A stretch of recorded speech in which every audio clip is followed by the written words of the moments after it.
हरदेव जोशी राष्ट्रीय कन्या महाविद्यालय आज अपने विद्यार्थियों के प्रश्न का जवाब भारतीय ज्ञान परंपरा केंद्र के अंतर्गत दे रहा है।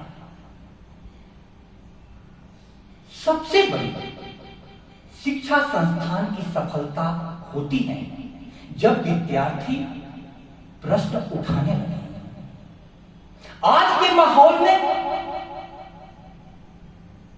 एक विद्यार्थी ने प्रश्न पूछा है कि क्या कथा वाचन का अधिकार सिर्फ ब्राह्मण को है। यह प्रश्न आज इसलिए महत्वपूर्ण हो गया है कि पूरा देश जाति के उन्माद में ग्रस्त हो गया है और भारतीय संस्कृति पर कई प्रकार के प्रहार किए जा रहे हैं। सनातन परंपरा को कुछ लोग डेंगू, मलेरिया, मच्छर तक की संज्ञा देने लगे और जब जाति पूछकर किसी का अपमान किया जाए तो यह प्रश्न और भी वाजिब हो जाता है कि क्या कथा वाचन का अधिकार सिर्फ ब्राह्मण जाति के लोगों को है। मैं स्पष्ट कर देना चाहता हूं कि कथा वाचन का अधिकार सिर्फ ब्राह्मण जाति के लोगों को नहीं है। कथावाचक होने के लिए कुछ विशेष योग्यताएं होनी चाहिए और उन योग्यताओं को जो धारण करता था उनको ब्राह्मण कहा जाता था। हमें यह समझना होगा कि वर्ण और जाति दो शब्द हैं और दोनों में अंतर बहुत है। आकाश और पाताल एक नहीं हो सकते। ब्राह्मण आकाश है और जाति व्यवस्था पाताल है। वर्ण व्यवस्था आकाश है और जाति व्यवस्था पाताल है। अब वर्ण व्यवस्था और जाति व्यवस्था के अंतर को हम कैसे समझें? प्रिय विद्यार्थियों, गीता आप लोगों के सिलेबस में पढ़ाई जाती है। भगवान कृष्ण गीता में कहते हैं, चातुर्वर्ण्यम मया सृष्टम गुण कर्म विभाग सा। चार वर्णों की मैंने सृष्टि की है गुण और कर्म के अनुसार। उन्होंने क्या कहा? गुण और कर्म के अनुसार। उन्होंने कहीं भी जन्म के अनुसार नहीं कहा। वर्ण व्यवस्था गुण और कर्म के अनुसार होती है। वर्ण व्यवस्था के अंतर्गत हमारे समाज को हमारे ऋषियों ने चार भागों में बांटा, चार प्रकारों में बांटा। उसमें जो ब्राह्मण थे वे ज्ञान के प्यासे थे, जो क्षत्रिय थे वे शक्ति के प्यासे थे, जो वैश्य थे वे धन के प्यासे थे और जो शूद्र थे इंद्रिय सुखों के पीछे भागते थे। अब ये चार प्रकार की मनोवृत्तियां हैं, लेकिन इस आधार पर बाद में जाति व्यवस्था ने जन्म लिया और जाति व्यवस्था के अंतर्गत जो भेदभाव हुआ है, जो शोषण हुआ है, वह मानवता को शर्मसार करने वाला है। लेकिन एक प्रश्न हम सभी को समझना होगा कि क्या किसी भी व्यवस्था में कोई भी खराबी आती है तो पूरी व्यवस्था को दरकिनार कर दिया जाए? पंडित जवाहरलाल नेहरू ने संविधान सभा की बहसों के दौरान एक महत्वपूर्ण बात कही थी कि किसी भी चीज को फेंकने से पहले तुम यह देख लो कि उसकी जगह पर तुम क्या रखोगे। आज लोग पूरी तरह से भारतीय संस्कृति को, सनातन परंपरा को अपशब्दों से नवाज रहे हैं, लेकिन उन्हें यह सोचना है कि भारतीय संस्कृति के तहत ही भारत कभी विश्व गुरु बना था। विश्व गुरु बना था। भारत विश्व गुरु क्यों बना था? क्योंकि भारत ने सबसे ज्यादा प्रधानता ज्ञान को दी। ज्ञान, इसलिए ब्राह्मण को सबसे ऊपर रखा गया। ज्ञान की प्रधानता के कारण, और ज्ञान की प्रधानता कोई भी दे, किसी भी जाति में उसने जन्म लिया हो, वह ब्राह्मण है, ब्राह्मण है, ब्राह्मण।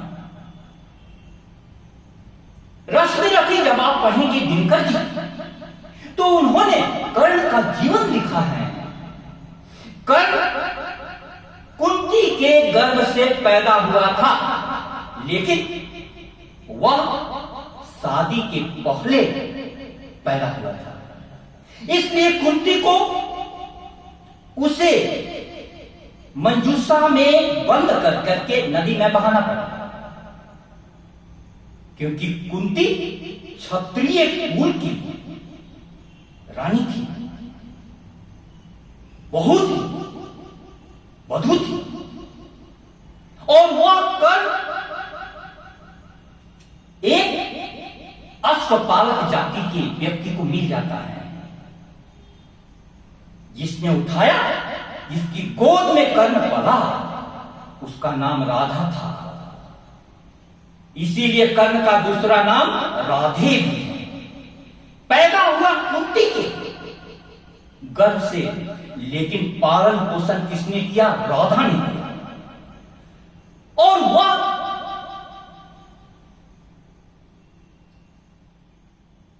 बहुत बेहतरीन धनुर्धर के रूप में उभरा। उस समय में रणभूमि में धनुर प्रदर्शन चल रहा था, जहां अर्जुन अपने बाणों का, धनुर्विद्या का प्रदर्शन कर रहा था। कर्ण ने उस प्रतियोगिता में भाग लेने के लिए गुजारिश की। उसने कहा कि अर्जुन ने जो जो किया है उसे मैं भी दिखला सकता हूं, चाहे तो कुछ नई कलाएं भी सिखला सकता हूं। इतनी बड़ी चुनौती, लेकिन उस समय आचार्यों ने एक शर्त रख दी, अर्जुन से लड़े बिना होता हो अगर अकाज, अर्जित करना तुम्हें चाहिए पहले कोई बात। क्षत्रिय है या राजपुत्र है, यूं ही नहीं लड़ेगा, जिस तीसरे हाथापाई में कैसे कूद पड़ेगा।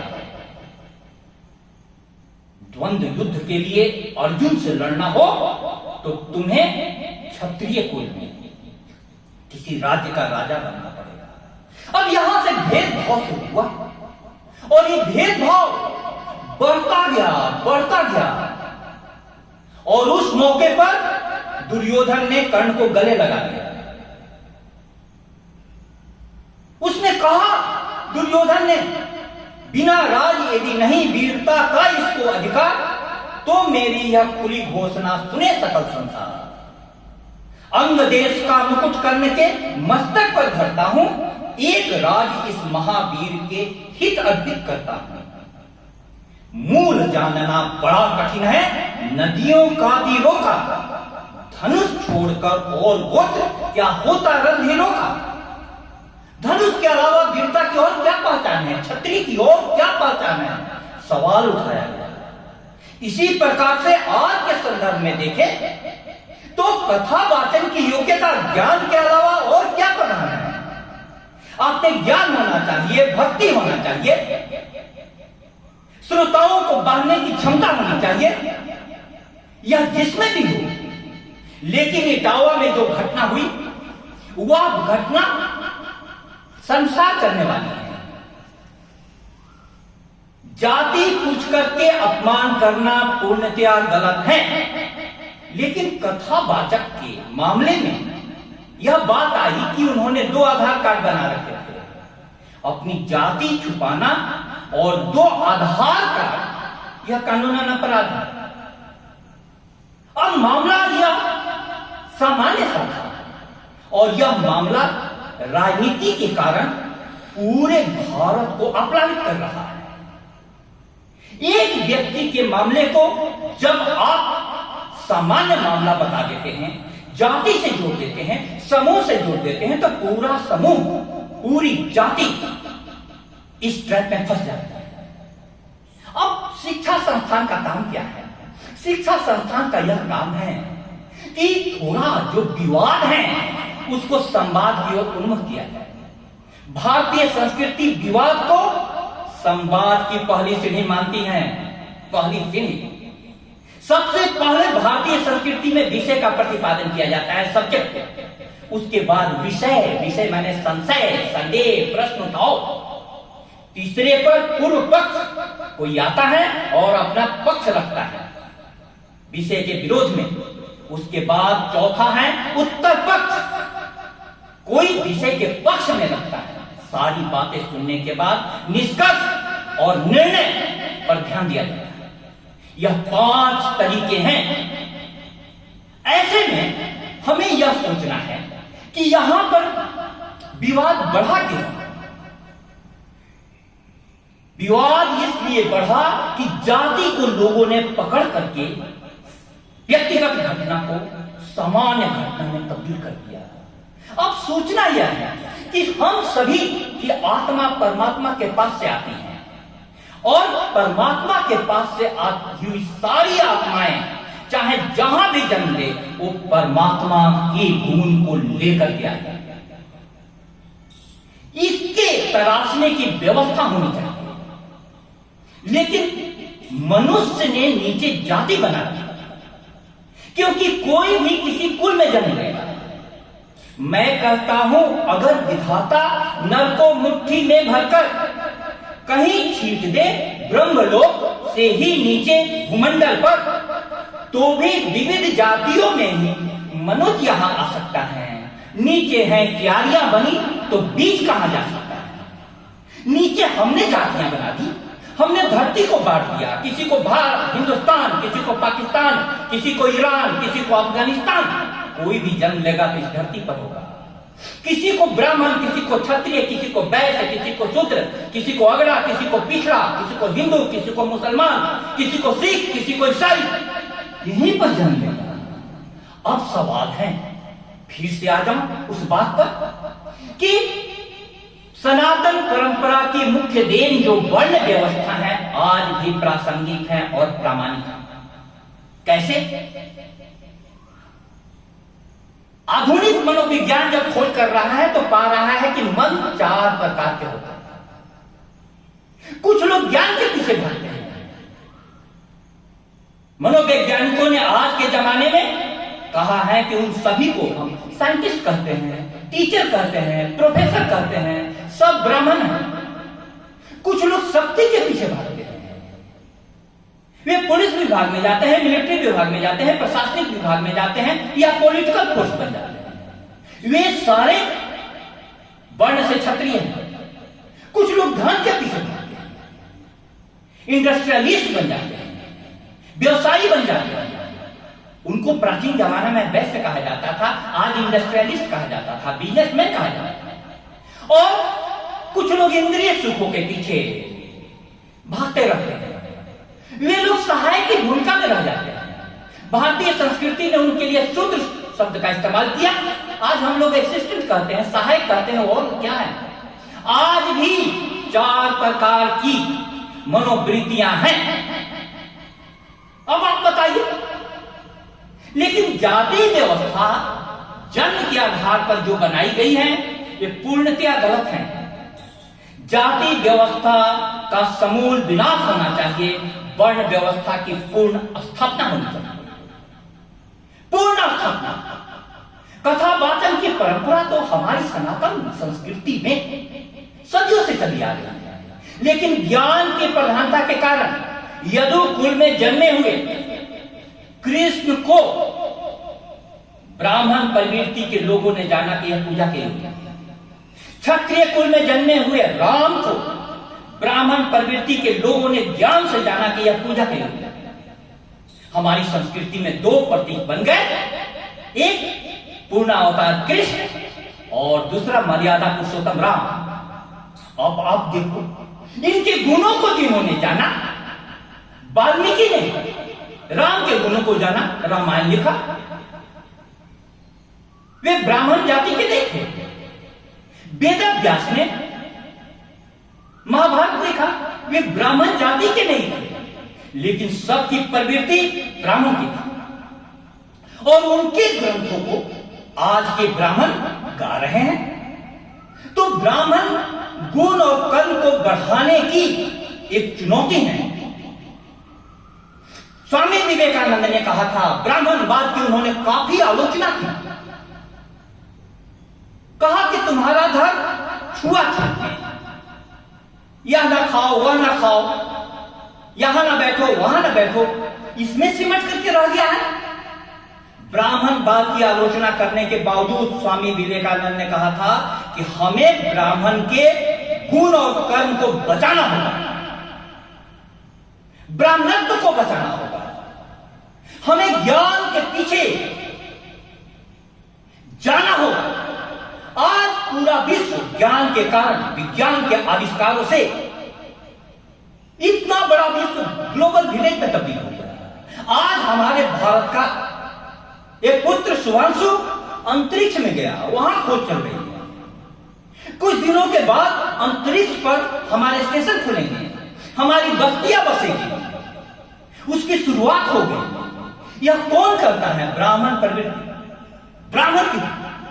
इस प्रवृत्ति को बचाना जरूरी है।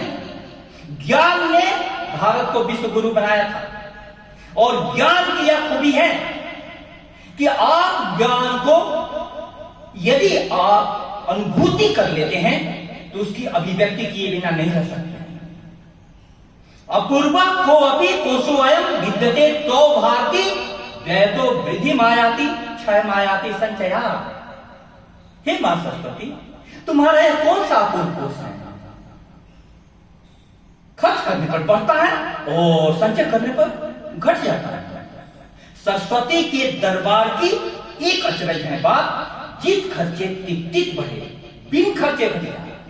यह ज्ञान हमको शिक्षा संस्थान से मैं जब संबोधित कर रहा हूं, हम लोग सभी यहां पर जो पढ़ने वाले पढ़ाने वाले हैं ये सभी ब्राह्मण। मैं बार बार कहता हूं, 27 सालों से मैं इस शिक्षा जगत में हूं और विद्यार्थी रविवार को भी मेरे पास पहुंचते हैं। आज तक मैंने किसी की जाति नहीं पूछी, किसी का धर्म नहीं पूछा। शिक्षक की आंखें पूछती ही नहीं है। वो तो एक मिट्टी का लुंडा आपके पास आया है, आप उसको जो आकार दे दें। तो जाति व्यवस्था के नाम पर जो कुछ भारत में हो रहा है वह बहुत ही आपत्तिजनक है।